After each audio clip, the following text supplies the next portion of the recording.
Satan will change the name of sin to make sin adaptable to accept. So instead of changing our ways, we will change the wording.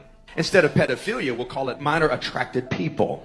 Instead of sexual exploitation, let's call it adult entertainment. Instead of sex cults where we bump and grind, we'll just call them music clubs. Instead of adultery, we'll call it swinging and open marriages.